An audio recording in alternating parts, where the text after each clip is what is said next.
Welcome back for another section of our Ask the Mayor responses. My name is Joe Atkinson. I'm Mayor Terry's Communications Director, and I'm sitting here with Mayor Terry herself. Mayor, thank you again for being here. Absolutely. I think this is our fourth or fifth segment that we've done with this Yes. now, so we're getting through the week. And today we're going to talk about affordable housing and neighborhood revitalization. Once again, we did take some of these and answer them in the comments on the original post, so if you don't hear your answer here, go check for it there.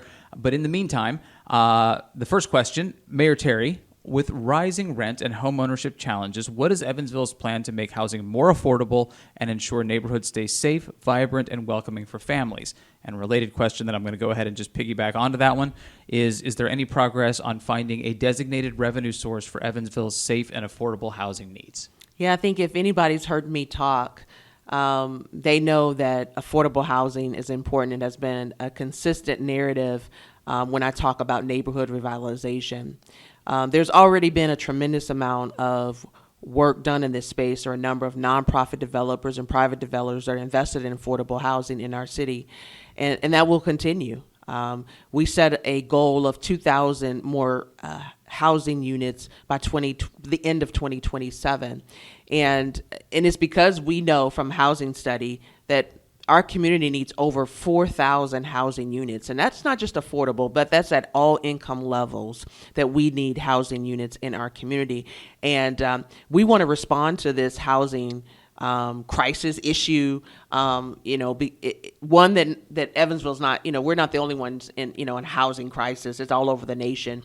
But what we're doing here is utilizing the resources that we do have. And at our discretion, we have the Affordable Housing Trust Fund that was established many years ago.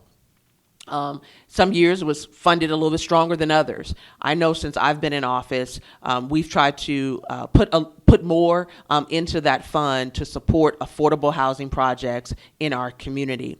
Last year, the budget was already set for me coming in, and so it was $500,000 originally in the budget for 2024. We increased that.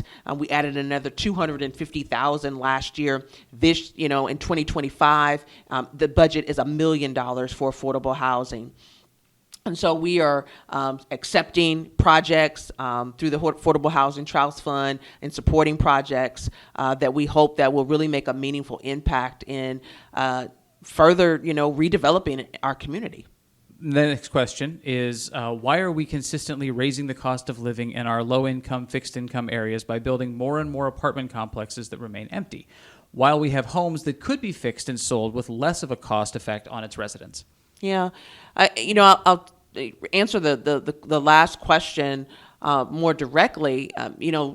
I spoke of the Affordable Housing Trust Fund. While we use that to help support housing developments, we also use that fund for home repairs.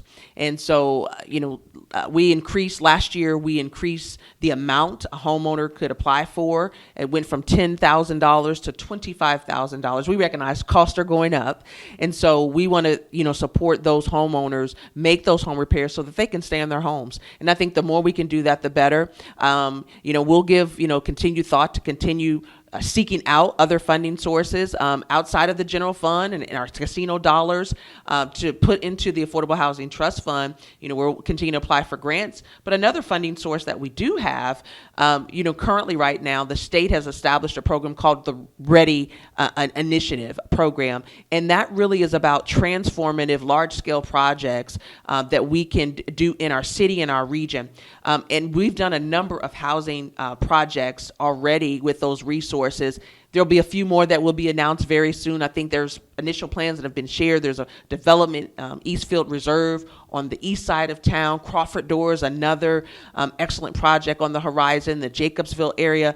And so we're really being intentional about how we're utilizing those state dollars to really help, create a boost for housing development in our city and our region.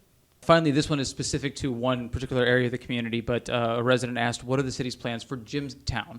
We feel discarded. Housing keeps going up in the area while grocery, banks, etc. are now gone. We're an older community with some folks who can't or don't drive. We're left with a dollar store and a gas station for nutrition. What incentives can be put in place to grow the area and make it safer?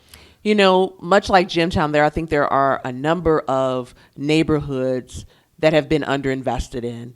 But at the same time, there's also success stories like Jacobsville that has built out a neighborhood plan. Glenwood neighborhood just announced a neighborhood plan. TP Park even has a neighborhood plan, and that really was possible because of folks coming together, your neighborhood associations, your faith community, and other interested partners that said, we want to build out what our neighborhood should look like. They created their own vision for what they want to see. And I think, that is a model that we can replicate throughout the community. Our community development department, which is known as Department of Metropolitan Development, is the place to go.